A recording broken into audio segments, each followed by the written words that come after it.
podcast, Robert Wilson. Tonight's podcast is 7 ways why I unknowingly battle my desired lifestyle. We're going to be introducing some speaking expressions here, maverick questions that dissolve inherited obedience and ignite sovereign clarity. Politically incorrect inspiration dissolves yesterday's desperation that scorches polite suffering and awakens spirit prowess. Revolutionary revelations that dismantle self-taught struggle activate autonomous expansion. Energetic liberation that bypasses logic and lands as embodied veracity. Eloquent expressions that broadcast vibrancy, never performance. And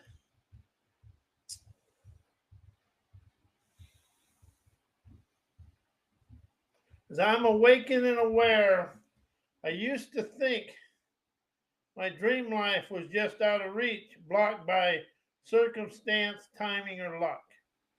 As sovereign clarity is more intimate. As one, as the one, I was the one resisting it.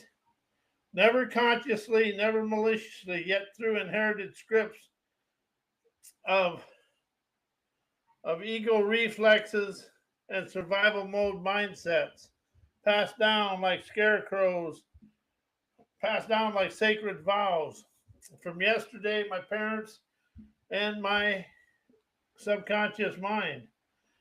My desired lifestyle asked me to expand, receive, and shed roles as I was trained socially to perform. Yet the ego was loyal to struggle and identity scaffolding, battles that expansion to preserve the familiar. This is never self-sabotage, it's self-protection, gone and outdated. To live to live the life I crave, I dissolve the contracts I never knew I signed. Why are egotistical battles are why egotistical battles are externally instigated, internally frustrating. External instigation, ego thrives on mirrors, never veracity. Egotistical battles rarely self-ignite. They're sparked by external projections of comparison or perceived threats to the identity of who we are and our familiarity and our comfort zone. The ego is reactive architecture.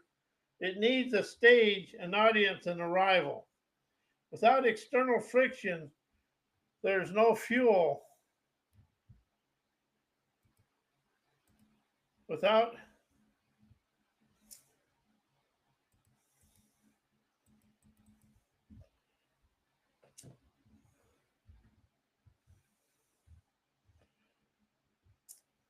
as as external instigation, ego thrives on mirrors, never veracity.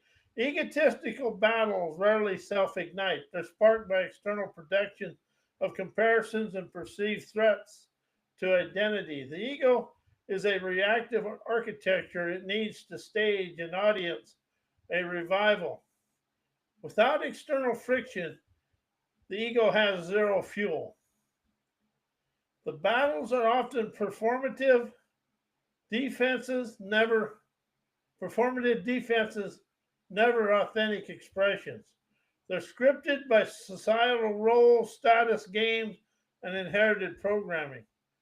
Internal frustration, the soul knows it's a false fight, but yet the ego perceives because that's what we trust because it comes from the surface level mind.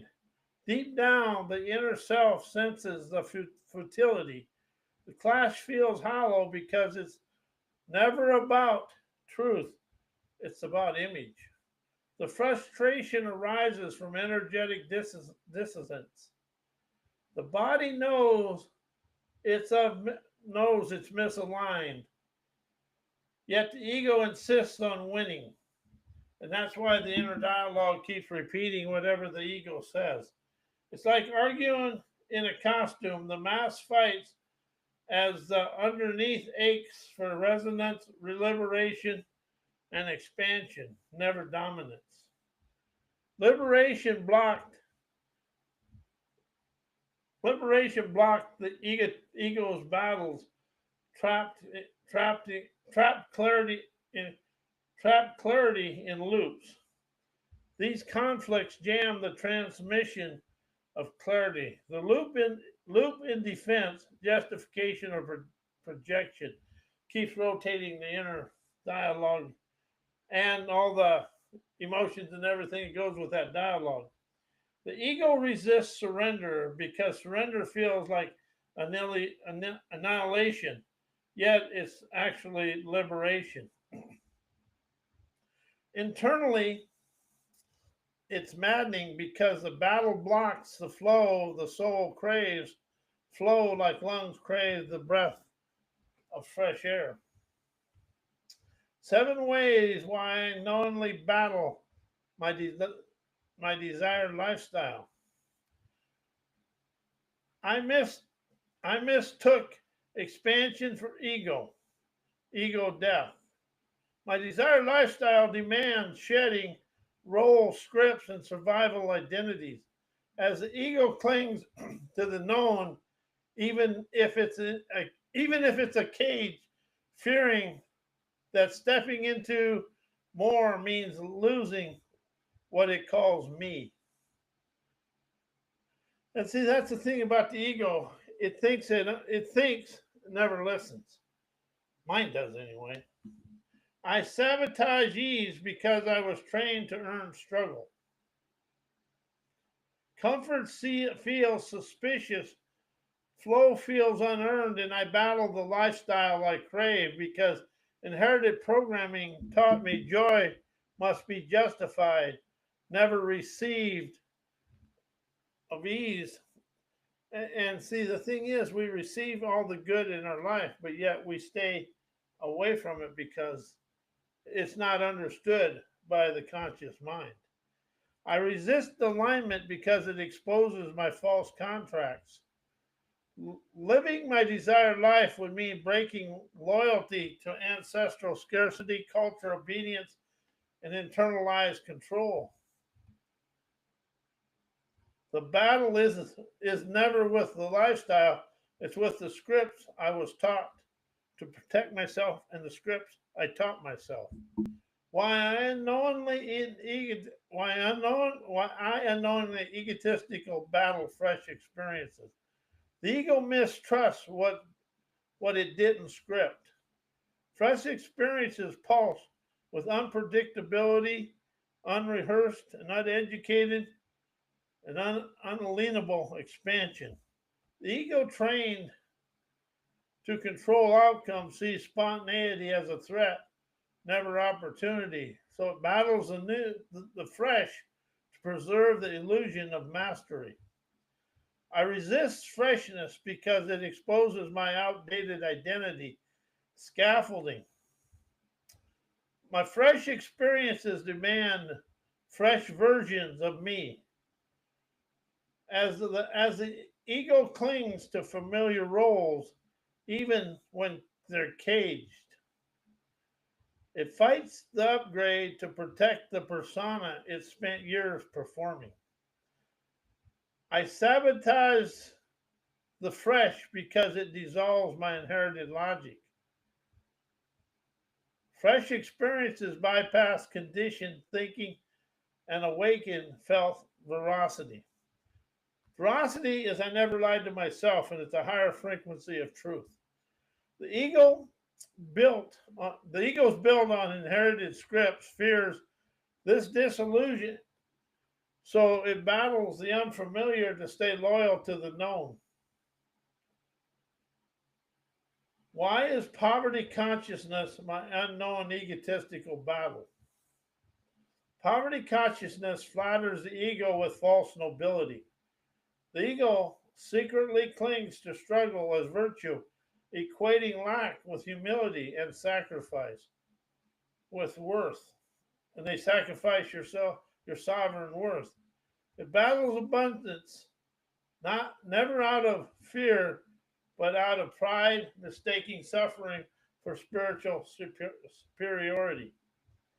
I defend scarcity because it proves I'm surviving this within the script of my self-taught stuff. Poverty consciousness is familiar, it's inherited, it's ancestral. The ego wears it like a badge and a crown, proof that I'm loyal to my lineage, obedient to my programming, and still playing the rules of the wounded tribe. I resist wealth because it threatens my identity scaffolding. To receive more would mean becoming more, and the ego fears that expansion will erase the self it spent years constructing. So it battles prosperity to preserve the persona, even if that person is built on lack.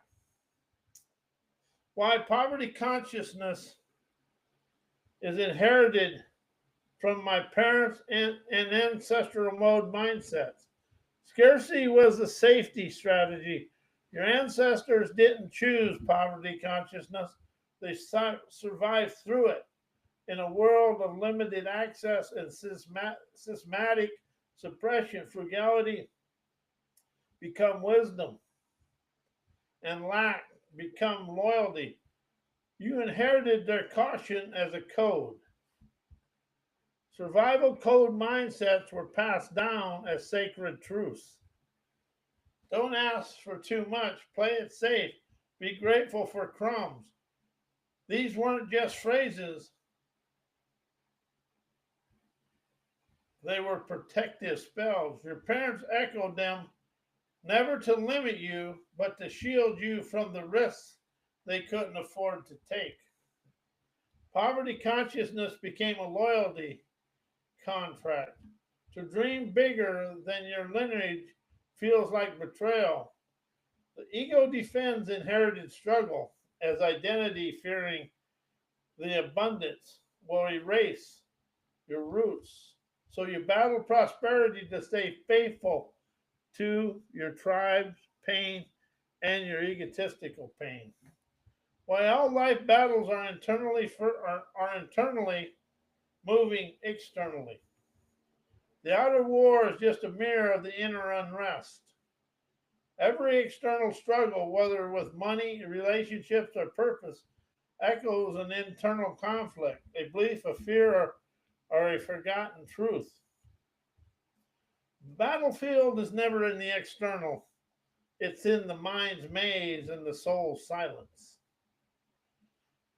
Internal resistance scripts the choreography of external chaos.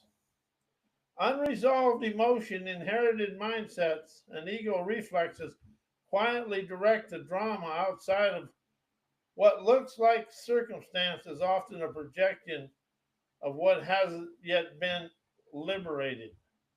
Sovereign activation begins where the battle was born, in the unseen, and unscripted, and unrehearsed. Until the internal war is witnessed, named, and dissolved, the external world will keep reenacting whatever you think it is. Liberation is never about fixing the outside, it's about freeing and liberating your internal terrain of fame. So the outside can reflect the veracity of what you're broadcasting from inside. Why inner battles liberate egotistical manipulated control.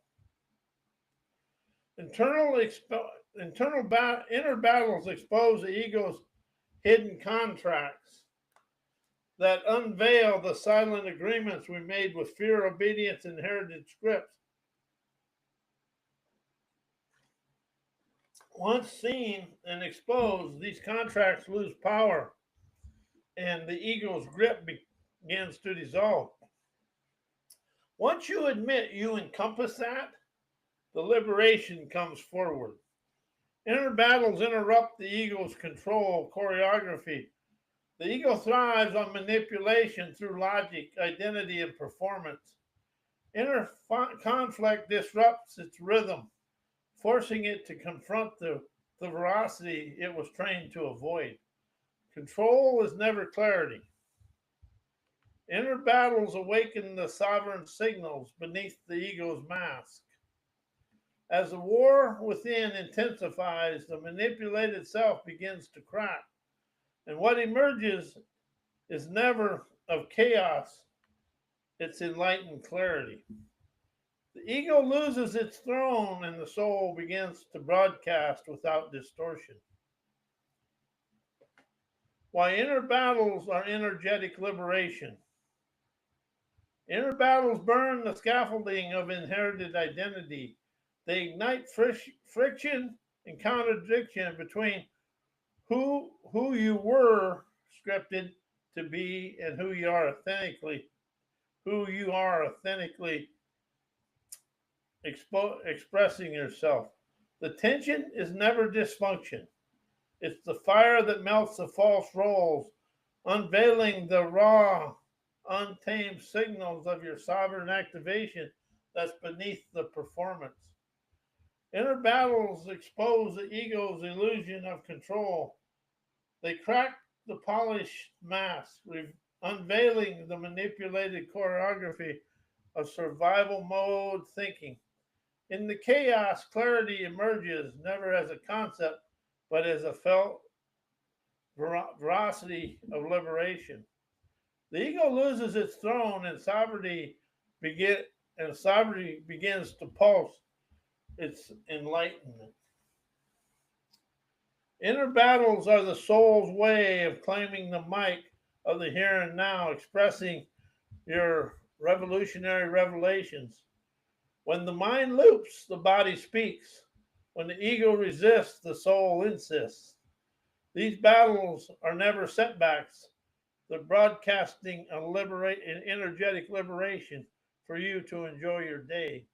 Each one dissolves distortion, amplifies your unfiltered frequencies. While the outer world is an illusion to my thinking memory mind, the mind projects meaning onto matter, then calls it reality. What you see out there is filtered through your inherited beliefs, viewpoints, and opinion, emotional residue, and cognitive bias. The outer world is never veracity, it's a mirror of your internal architecture dressed in circumstance. The thinking mind mistakes perception for proof. It confuses sensory input with certainty, forgetting that experience is shaped by expectation. The illusion is never the world, it's the assumption that your version of it is objective. The knowing mind battles illusion by trying to control it. It seeks patterns, logic, mastery over the external, yet the outer world is a hologram of inner frequencies. The outer world is a hologram of inner frequencies. Until the mind surrenders to resonance, it will keep mistaking the dream for the map. Why the mind is binded in pain of my past with a social trained mind binded in external illusions. The mind stores pain as identity architecture. Every wound becomes a blueprint. The thinking mind builds its logic around past hurt, mistaken survival patterns for personality. What feels like me is often just unprocessed memory wearing a mask. Unprocessed memory wearing a mask. That just awakened me when I wrote that or when I read that. Social training installs illusions as truth. From childhood scripts to cultural conditioning, the mind is taught to trust appearances, obey norms, and fear deviation. These illusions are never questioned, they're inherited, and they bind the mind to a world that rewards performance over presence. The mind loops pain and illusion to preserve control. It clings to familiar suffering and external validation because they offer predictability. Liberation threatens its scaffolding, so it resists clarity, battles resonance, and defends the very illusions that keep you caged. While liberating lingo rises you out of egotistical cognitive recollections of social obedience and stuck in yesterday's manipulation. Liberating lingo now wires the inner narrator. Language is ego's favorite disguise. It loops old stories in familiar tones. Yet when you speak and express frequencies that bypasses logic and ignites resonance, as you dissolve the voice of the past, you install a fresh signal of sovereignty. It breaks the trance of social obedience. Most language is coded for compliance, designed to keep you polite, predictable, and programmable. Liberating lingo disrupts that spell. It doesn't just describe reality, it now claims it. Word by word, pulse by pulse, it frees you from yesterday. As you and see, if you let go of a word and use lingo by lingo, it takes the cognitive recollections out of the situation. As it frees you from yesterday's architecture, cognitive recollections are memory loops dressed as truth, never as veracity. Liberating lingo never argues with them. It out vibrates them and expresses, expand, energize, enterprise, and surprise yourself with your own trend-setting talents. It expresses from the now, never the known, and in the doing so, it lifts you from manipulation into embodiment. While indoctrinated education, parent programming, community coding, and ancestor survival are unknowingly create internal battles with accomplished outcomes in my desired lifestyle. You were trained to archive within cages, never soar beyond them. Indoctrinated education and parental programming reward performance inside pre approved boxes.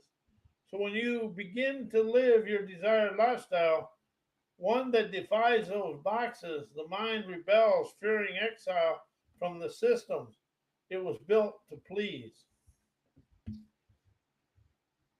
Ancestor survival codes equate success with danger.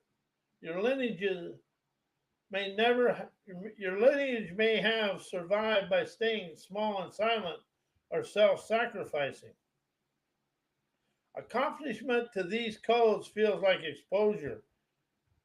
So even as you rise, your nervous system may trigger resistance, mistaking expansion for threat.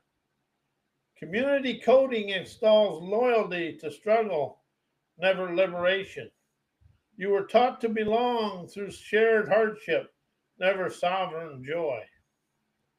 So when you begin to embody ease, abundance, freedom, lavish money flow, internal battles erupt. Never because you're wrong, it's because you're breaking the unspoken contract of collective suffering. While Maverick questions energetic liberation, sovereign activation, autonomous expansion, politically incorrect inspiration, spirit prowess, elegantly express revolutionary revelation, destroy internal battling and self-taught struggle. Maverick questions dissolve inherited obedience and ignite sovereign clarity. They never seek answers. They provoke fresh scenarios of your desired lifestyle. These questions bypass program logic, pierce the ego's armor, unveiling the self beyond the struggle, the sovereignty beyond the struggle. They liberate by disrupting the trance of self-taught survival.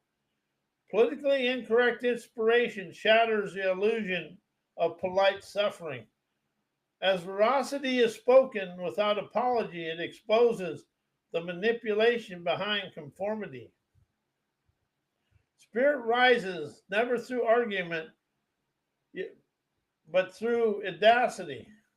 Revolutionary revelations never soothe, they scorch the scaffolding of internal wars, opening to inner peace.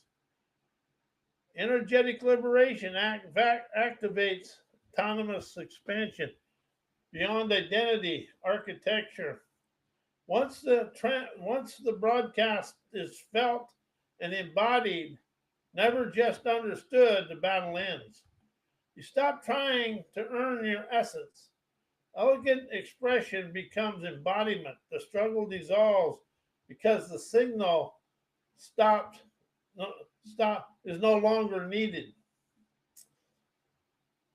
Or the signal no longer needs permission to pulse your presence. You're never broken, just brilliantly bound in scripts that were never yours, in echoes of survival. Then came the maverick questions, the politically incorrect inspiration, the sovereign signal that refused to whisper. You never learned your way out, you burned your way through. Now you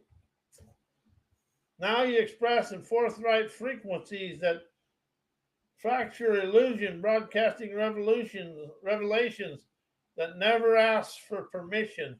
This is never a rebellion. It's a here and now scenarios of your fun of sun splendor for you to soar now and forevermore. So as you move forward in life and you open up to understand, the outside world is showing you your inner resistance and all your blockages and barriers. So trying to do something in the outside world is a waste of time. Because everything is an invisible illusion inside yourself. If you really look at the world is more invisible than visible. Just look at all the things that go. Look at all the air. Well, some places the air is visible. But I mean, really open up to understand your inner self and the outside world and all that mischievous mastery you have inside you is always trying to find a way for you to liberate you from you. And that's why liberation works. And it never works. Liberation expands you because there is zero cognitive recollections, anything from the past.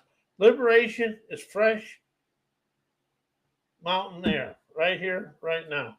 Open up your debonair flair for you to feel wise and energized now and forevermore. I'm Robert Wilson with Cowboy Wisdom Hypno Acuity, and may your life be as blessed as you are a blessing to me.